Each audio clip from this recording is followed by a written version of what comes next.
Kumusta mga kanoisy? Welcome back sa ating YouTube channel, Pilipinoisy. So ngayong araw, another update naman tayo about full politika ng ating bansa. So ang video to is mula na naman kay Viral Broadcast PH. So meron itong pamagat na breaking news, Escudero na huli mismo sa loob ng Sen. Ano ba yan? Ay, wait lang. Nahuli mismo sa loob ng, di ko makita yung buong ano. Dinownload ko lang kasi ito par. So, yeah, I think hanggang doon lang. And then, yun, bago natin simulan, Viral Broadcast PH. So, supportahan nyo yan. Tapos, syempre, kung trip nyo ng mga ganitong reaction video, may kasama kayo manood, huwag nyo na rin kalimutang supportahan yung YouTube channel natin, Pilipinoisy. Mga kanais, hindi na natin patatagalin pa. Simulan na natin, baka agkawin pa ng China.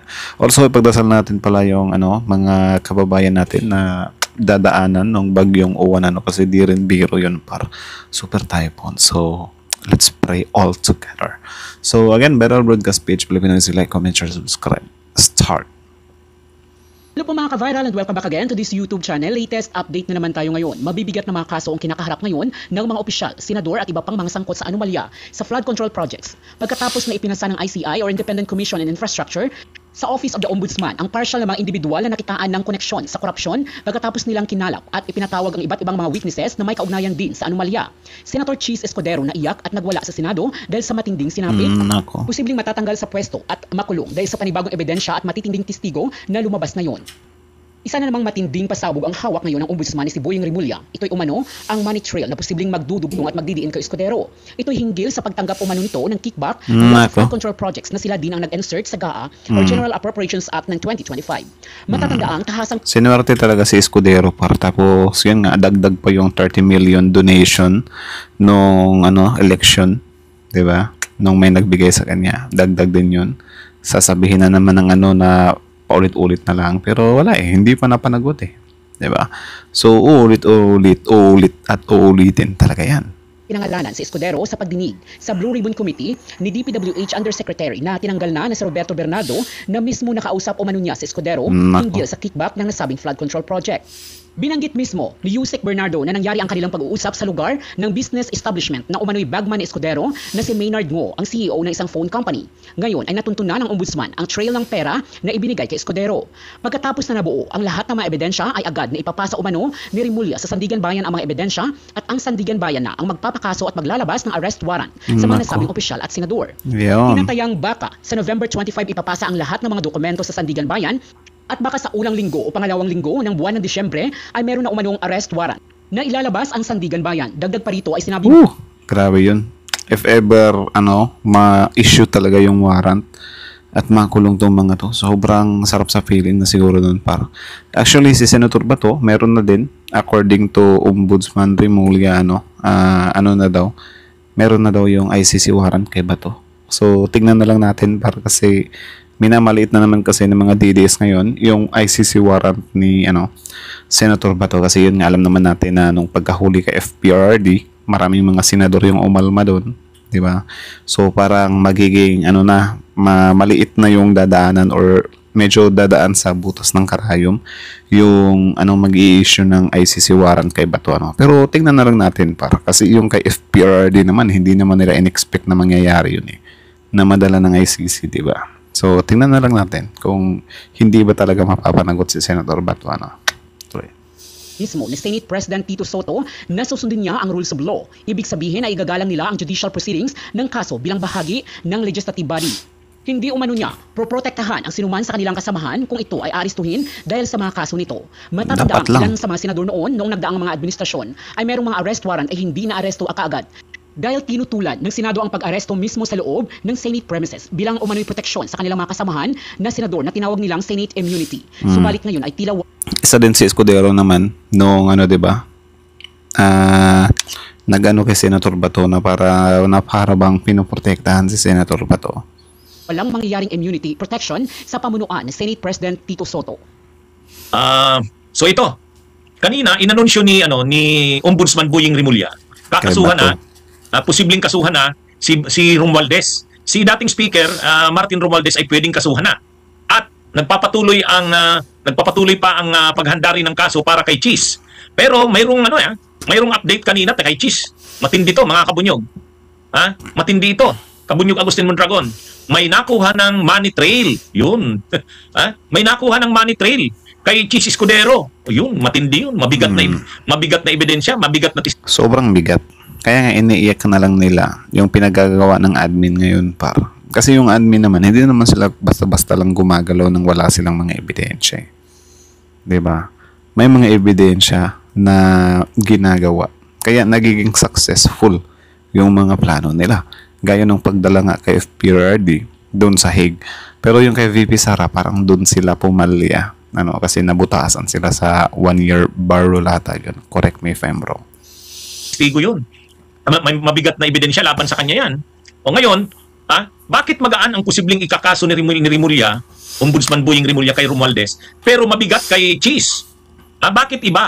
Bakit iba?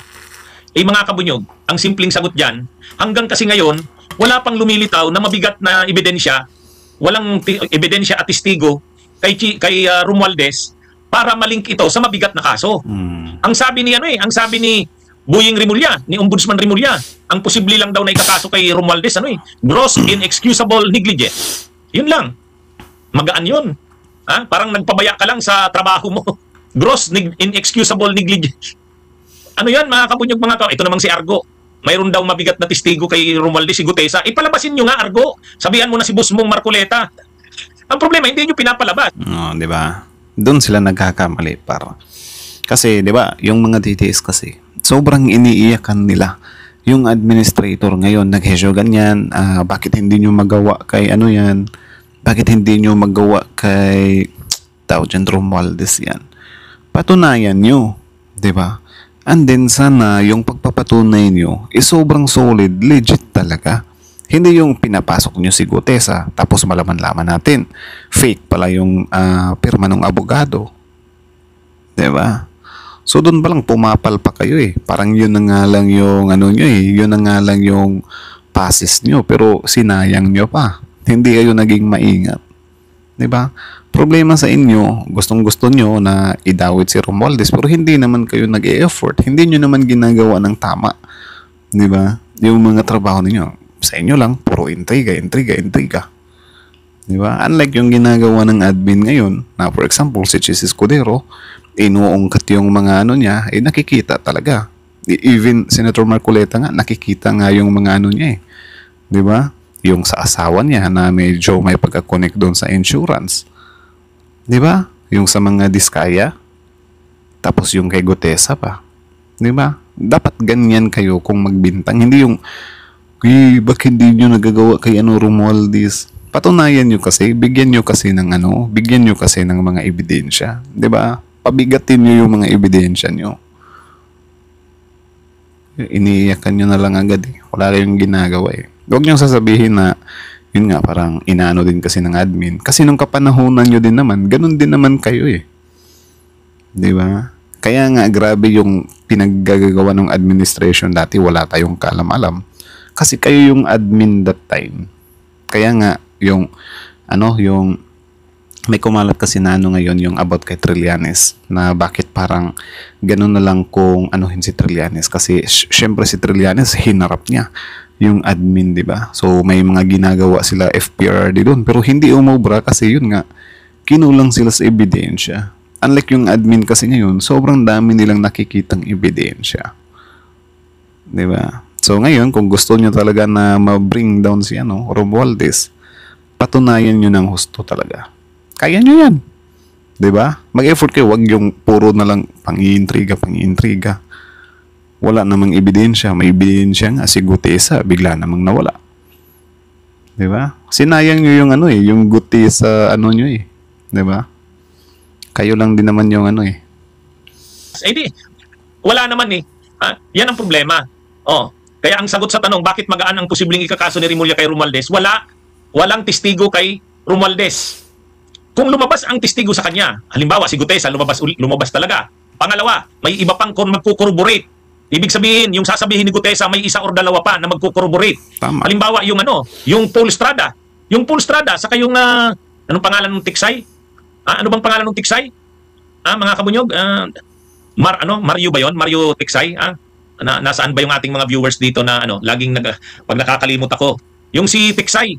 saka yung Paul Estrada. Yun. Pag nag-appear yung dalawa na yun, o kahit isa lang doon, tapos si Gutesa mag-appear din. Mark Tiksay. Pag nag-appear si Mark Tiksay, o kaya, at saka si Paul Estrada, kasi, ang sabi nila Bryce Hernandez, mayroon silang mga dinadalang pera, mali-malita yan, dinadala nila sa bahay ni Saldico. Ang tumatanggap nun, si Mark Tiksay at saka si Paul Estrada. Ano yun? Binabanggit madalas yun. O ngayon, pag lumabas yung Mark Tiksay na yun, at saka Paul Estrada, yun din ang magsasabi na kakuha nila ng mga malita ng pera, iniiwan nila ang ilan kay Saldico, tas ang iba dinadala kay Romualdez. Yun, mabigat yun. Kasi yun din yung testimonya ni Gutesa. Pag yung si Gutesa, hindi na ngayon nawawala. Ang nawawala kasing si Gutesa eh. Pag si Gutesa lumabas sa November 14, tapos may lumabas din yung iba pa, i-corroborate, hindi na lang pwedeng ang kaso ni Martin Romualdez niyan. Gross inexcusable negligence. Yung sinasabi kasing gross... Diba? Binibigyan na kayo ng hint ni Attorney Enzo. Yan yung gagawin nyo para madrag down nyo talaga si Romualdez. Hindi pwede yung puro na lang kayo, ikaw Romualdez, corrupt ka rin, ikaw Romualdez, may ano ka rin, ikaw Romualdez, may ano ka rin. Patunayan nyo kasi diba? Patunayan nyo na may ebidensya, syempre. Hindi yung puro na lang salita kasi mahirap yun eh. Nasanay kayo sa ganyan eh. Diba? So, problema nyo rin yan. Sasabihin, inaano ng admin. Patunayan nyo. Kita nyo naman, willing naman din yung diba? Ang gagawin nyo kasi, yung yung administration effect kasi. Kaya namang tibagid ng facts yan eh. Kayang tibagid ng facts yan. Medyo mahirap nga lang. Diba? Kasi si Trillanes naman din dati, medyo nahirapan naman siya sa administration ni Duterte. Kaya nga hindi mag-push through yung crime against humanity. Kasi sila yung nasa administration eh. Pero ano yung ginagawa ni Trillanes? Patience. Diba? Consistency. So after ng term, doon niya binakbakan. Ayun, nagulat ang lahat. May pinadala ng witness si Trillanes doon sa Hague, sa ICC. 'Di ba? Dapat ganun yung gawin nyo. Kayo kasi sobrang atat na atat nyo eh. Tapos yun nga, kung kakalabanin nyo man, may i-drag down naman kayo. Parang gawa-gawa tingnan. 'Di ba? Kasi yun nga, nag-send kayo ng Gutesa. Tapos biglang nabuko doon sa yung sa notary. Bigla nyo nang tinago. Hindi nyo na ipinakita. Kasi syempre, yung Gutesa na yun, medyo mangangamba na yun eh. 'Di ba? Nginginig na yung itlog nun. Kasi yun eh. I think sisingilin talaga siya sa part na yun. O bakit fake to? Bawal to 'Di ba? Pananagutan mo to. Ang malas-malas lang doon kung may dawit si Marcoleta sa part na yun. 'Di ba? Dalawa sila. So kapag hindi na mag-appear si Gutesa, iwan ko lang kung mananagot din si Marcoleta sa part na yun. Yun yung di ko rin alam. Totally. Inexcusable negligence, kapabayaan daw ni Martin Romualdez kay Saldico. Bakit speaker siya, hindi niya nabantayan si Saldico sa mga ginagawa nito? Parang nalusutan siya ni Saldico. Ang ginawa nila Saldico, insertions. Talagang binaboy ang budget ng bayan, kagagawa ni Saldico. Ngayon, ano ang role ni Romualdez? Speaker ng House. Bakit hindi mo nabantayan yung budget ng bayan bilang speaker ng House? Kaya ang lalabas dito, pwede din. Ang lalabas dito, gross inexcusable negligence. Yun ang sinasabi ni Remulla. Pero kay Chis Escudero, maraming ebidensya, maraming testigo. Maraming testigo kay Chis Escudero. Parang din pala yung negligence kay pwedeng ilusot na negligence ni Villanueva yung part na parang hindi niya alam na yung pala nila Alcantara kay Villanueva is galing sa flood control. 'Di ba? Parang know-how siya doon or wala siyang kaalam-alam sa part na 'yon. So parang papasok na lang siya sa negligence about sa part na 'yon. I don't know. Correct me if I'm wrong. DPWH Yusek Bernardo, personal niyang nakausap pa si Chis Escudero di umano. Ang update nga ngayon, sabi ni Boying Remulla, mayroong money trail. Yun, matindi yun. Mayroong money trail. Kaya ang kaso ni Chis Escudero, talagang tumanggap siya ng kickback. Ayon sa mga matitibay na testigo at ebidensya. Ay lalo na't may money trail ngayon. Itong si Argo, sabi niya, si Bato may witness daw magko-corroborate. Yun na nga. Kaya nga sabi ni Ping Lacson, palabasin na ni Bato yung sinasabing magko-corroborate kay Gutesa. So dalawa lang yon. Una, nandyan na naman sila. Mangiintriga na naman sila. binibigyan talaga nilang ng gasolina yung mga DDS din. Na huwag kayong mawalan ng pag-asa. Meron tayong magkukorroborate dyan. Tapos wala naman. Baka yung ipagkukorroborate ni Bato dyan is hindi din ganun ka reliable. Mapapahamak lang din siya. Gaya nung kay Marcoleta, kay Gutesa. Diba? Tapos kapag mahuli or mapanagot kayo sa part na yan, sasabihin nyo na naman, abuse yung admin sa power. Anak ng tokwa. Hindi nyo ginagawa ng maayos yung mga pantitira nyo, tapos kapag sisitahin kayo, ayaw. Dapat lumabas si Gutesa. Ha? Kaya si Marcoleta, satsat ng satsat, dakdak ng dakdak, reklamo ng reklamo, simple lang naman dapat gawin. Palabasin niya si Gutesa, i-present niya uli. Yun. Yun lang. Tama. Ha?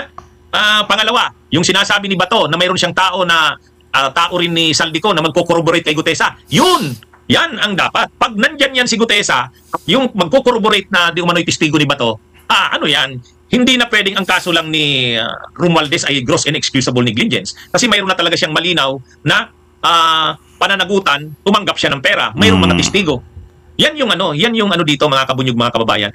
Kaya nga kung titingnan nyo, sa mga nangyari na yan na anomalya, Senate President si Chis Escudero, Speaker ng House si Martin Romualdez. Ang nangyayari ngayon, yung nangyari sa dalawang ito, pareho sila natanggal.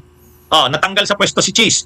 Natanggal sa pwesto si bilang Romualdez. Speaker si Martin Romualdez. Pero pagdating sa kaso, mabigat ang haharaping kaso ni Chis kasi may mabigat na testigo laban sa kanya at ebidensya. Samantalang si Martin wala pa.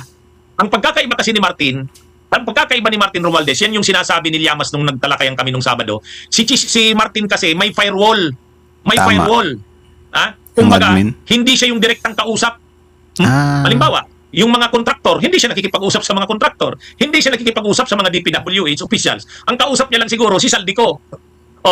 Ang problema ngayon si Saldico wala na. Parang si Saldico lang yung makakapagturo kay Romualdez, ganun. So ayan, parang nabigyan na ulit ng hint yung mga DDS. 'Di ba? I-drag nyo si Saldico. Hanapin nyo 'yun. 'Di ba? Hanapin nyo, huwag kayong magreklamo agad kayo naman. Nawawalan kayo agad ng di ba? Tapos kapag hindi nyo mahuli, sinisisi nyo yung admin, abuse of power. Di ba? Pagsikapan nyo yan, par. Gayahin nyo yung ginawa ni Trillanes, di ba? Na siyang dahilan kung bakit na din si FPRD dun sa yan kay Bato. May may contribution din si Trillanes dyan, yung sa ICC. Yung kay Bongo, meron din contribution si Trillanes dyan. Diba? Gayahin nyo yung patience ni Trillanes, par. Diba? Hindi yung iiyak na lang kayo dyan. Diba? Mang-aaway na lang kayo na abuse of power. Magiging ganun talaga yung dating sa inyo kasi kayo yung napuruhan ng power ng admin Diba? Hindi mahagilap. Kung si Saldico magbabaliktad, ituturo si Martin Romualdez. Ayan ang pinakamabigat. Kaya lang, pag itinuro ni Saldico si Martin Romualdez, hindi na dyan maniniwala na hindi rin administrasyon na ni Marcos ang nakasalang dyan. Yan yung mabigat dyan. Kaya, hindi malayo. Kaya maraming nag-iisip na kaya si Saldico ngayon, hindi pinapauwi sa Pilipinas. Kasi pag nakauwi ng Pilipinas yon, pag sinalang yan sa investigasyon ng Blue Ribbon, hindi yan paliligtasin. Baka sa bandang huli, idiin niya si Martin Romualdez. Yan yung dyan. Kaya lang hanggang sa ngayon, wala si Saldico, wala si Gutesa, walang testigo at ebidensya kay Romualdez. Sabi ni Boying Rimulya, sa ngayon, ang pwede lang nating ikaso kay Martin Romualdez, gross inexcusable negligence. Yan mga kabunyog, mga kababayan. Pero si Chis Escudero, nandyan ang dating USEC ng DPWH na si Roberto Bernardo. Talagang malinaw ang pagkakatestimonya niya. Ang testimonya niya, nag-usap sila. Tapos USEC pa yun. Diba? Nag-meet sila ni Chis Escudero sa court.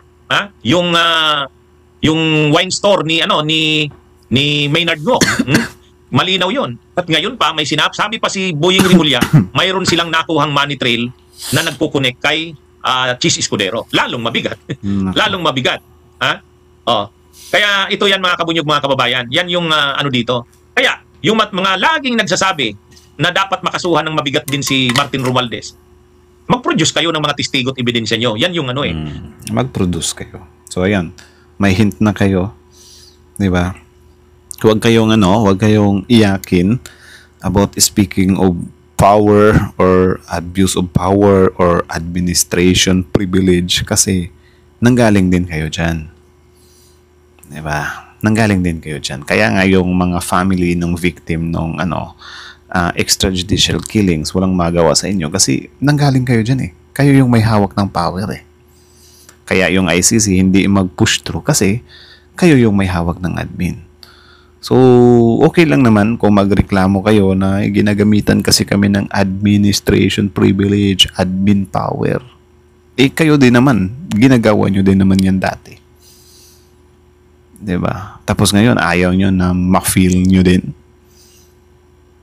Tsaka yun nga, hindi naman kayo pinagbabawalan na gumawa ng mga ebidensya laban kay Romualdez. Pero syempre, need yung pag-effortan yan. Hindi pwede yung puro na lang kayo intriga. Diba? Do your best. Ganon. Kasi hindi naman pwedeng magkaso ang ombudsman kay Romualdez. Anong i-attach mong ebidensya? Anong i-attach mong testigo? Wala. Yun yung mabigat. Yan yung mabigat yan. Kaya Tama. parang ang nangyari nga dito. Pareho veterano sa politika tong si Martin Romualdez at saka si Chis Escudero. Tama. Pero kung titingnan nyo, masyadong si Chis Escudero. Hindi nagkaroon ng firewall. Siya talaga mismo ang nakipag-usap. Stormwall pa nga daw, sabi ni Agustin Mondragon. Kumbaga, pero grabe yung firewall ni Escudero dati Kasi yung binabanat kasi ng mga DDS ngayon. Kaya daw sila hindi naniniwala na magagawa ni Chis Escudero yan. Kasi dati naman ilang taon na daw na nagsisilbi si Escudero is wala namang pumapasok ng mga ganyang issue. Bakit ngayon lang daw? 'Di ba? Isipin nyo rin. Baka kaya ngayon lang kasi wala nang firewall. Yun nga. So siguro itong si Romualdez, mawawala yung firewall nito kapag hindi na yung admin yung manunungkulan. So kung hindi nyo mahintay yung 3 years na yun, kasi 3 years pa 25, 26, 27, 28, gumawa kayo ng napakalaking ebidensya. Yun lang magagawa ninyo. Diba? Tamad din kasi kayo eh. wala. Nakipag-usap ba sa mga kontraktor si Martin Romualdez? Hindi. Nakipag-usap ba si Martin Romualdez sa mga officials ng DPWH? Hindi. Wala.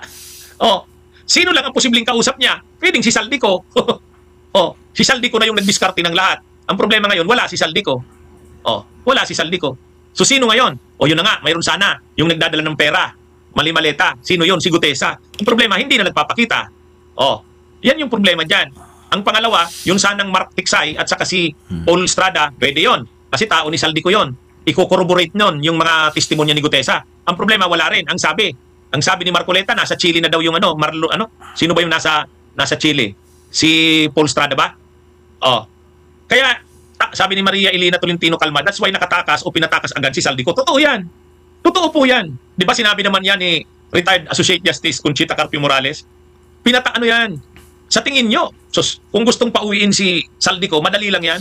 Kaya lang marami talaga kasing yan si Saldico. Pipit-pitin yan si Saldico eh. Pipit-pitin yan. Tama. Pagtutulungan yan ng Duterte Black Senators. Sila Bato, sila Robin, sila Marcoleta. Didiktikin nila yan. And sana din, huwag nyong iiyakan yung part na parang lumipad, tumakas si Saldico kasi sa panig nyo rin, may mga tumakas din naman. Sila Bantag, Harry Roque. Diba? No comment naman kayo dyan eh. Kaya lang, ito? Hanggat walang testigo at ebidensya kay Martin Romualdez, hindi naman makakasuhan yan. Ang pwedeng ikaso lang dyan, yung sinabi ni Buying Rimulya. Sabi ni Buying Rimulya, kakasuhan daw nila si Martin. Gross inexcusable negligence. Nakakatawa naman yan. Ang hinahanap ng taong bayan ngayon, mabibigat na mananagot. Kung ikakaso ni Martin ay ni Buying Rimulya, gross inexcusable negligence? Wala yan. Wala yan. Kaya ito, sa totoo lang, lalong magagalit dito ang taong bayan. Kakasuhan mo, gross inexcusable negligence. Yun na nga ang problema eh. Kahit dun sa mga officials ng DPWH, yung mga officials ng DPWH, sila Ibunuan, sila yung dating Yusek Catalina Cabral, ang ikakaso, ganun din halos yan eh. Gross inexcusable negligence. Ano ba yan? Mga kabunyog, mga kababayan. Yung Bunuan parang unfair din sa part natin yun. Na gross negligence lang kasi, I think malaki din yung kasalanan talaga ni doon eh. Ni Bunuan eh. Especially yung mga natsugi, di ba? Dahil sa kakulangan ng sa flood control. May mga pagkakamali sa flood control. 'Di ba? So sana itong mga sa mga flood control na to ng mga kurakot, dapat idawit yung mga murder diyan Kasi syempre dahil sa kapabayaan nila sa flood control, may mga nasawi. I don't know. Ewan ko din sa inyo. Hi, Eri My Love, ha?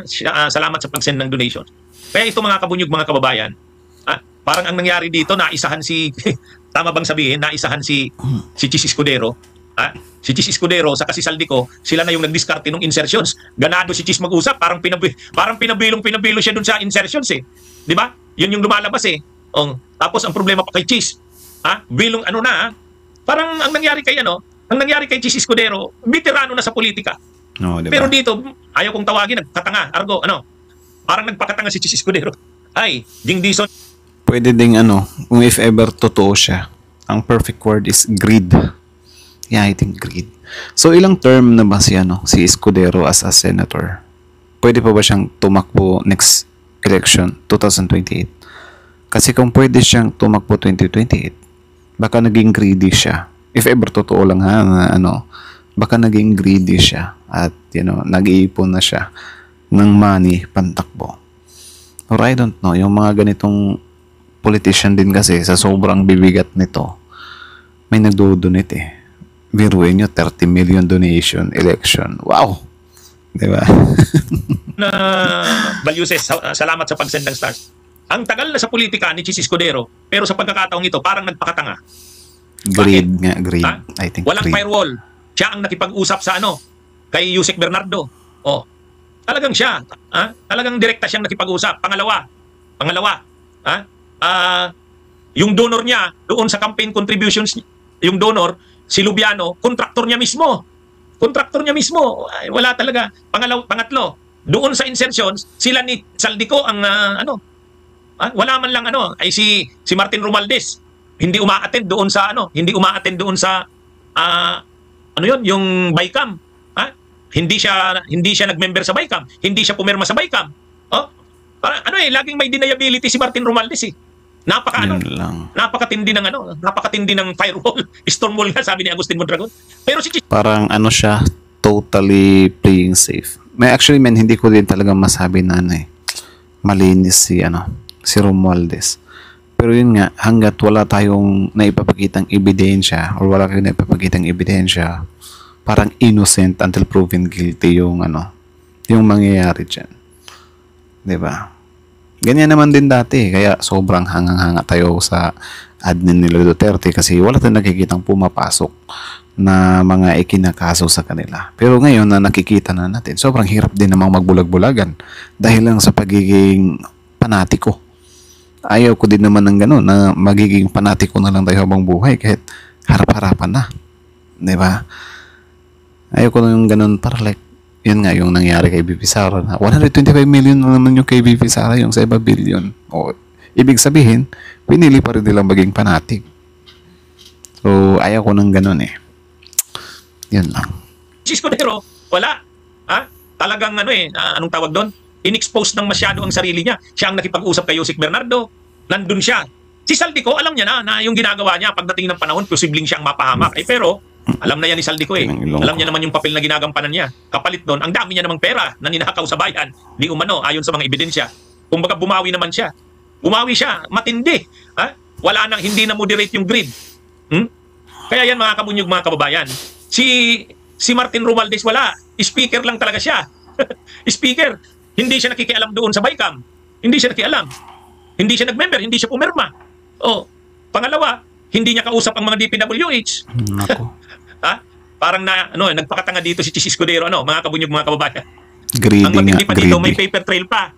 Ito pa, may money trail. May money trail kay Chis Escudero. Yan yung mabigat. Mga kabunyog, mga kababayan. Paano na siya niyan?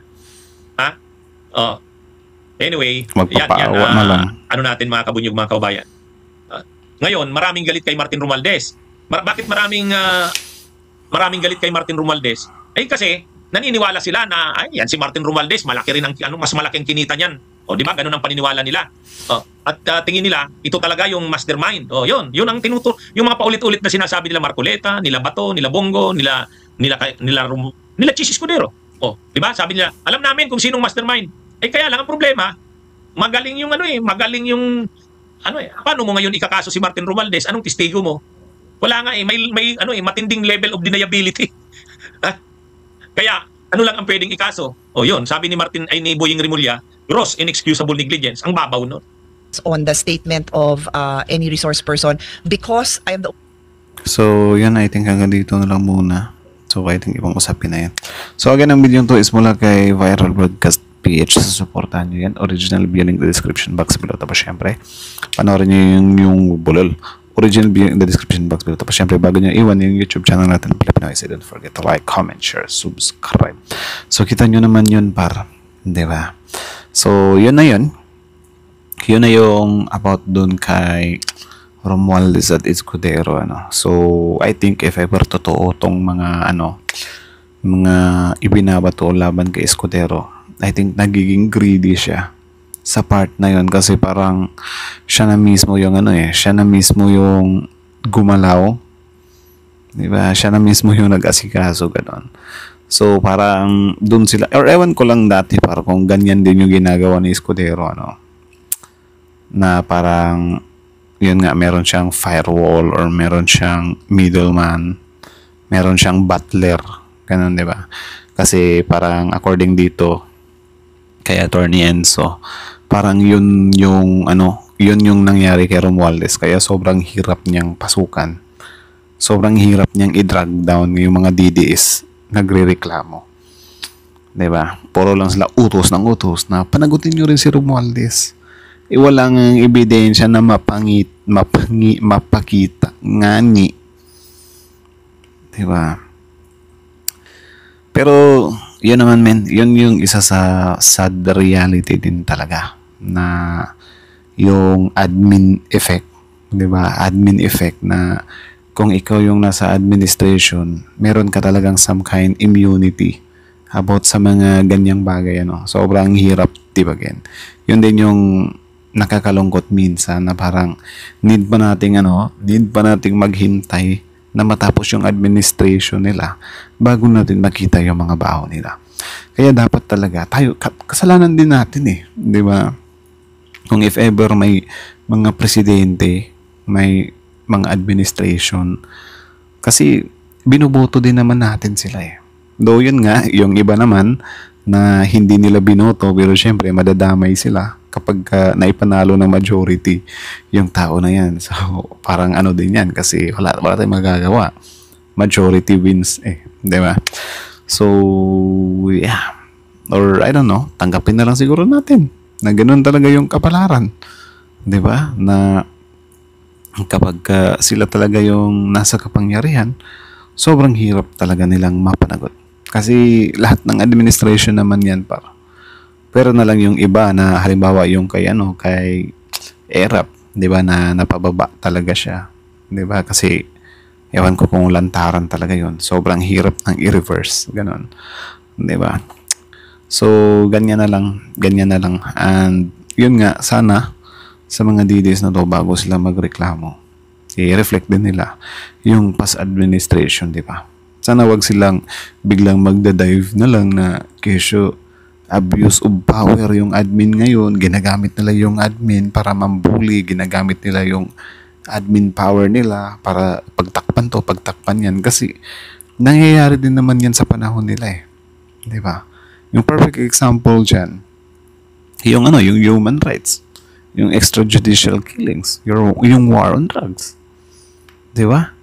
Kasi kung wala silang pinagtakpan doon nung administration nila, hindi sana nakakulong si FPRD doon sa dahig. I think 98 or 99% ng mga Pilipino, DDS ka man o hindi, aware na meron talagang pananagutan si FPRD sa human rights. Crime against humanity. Kasi meron naman talaga.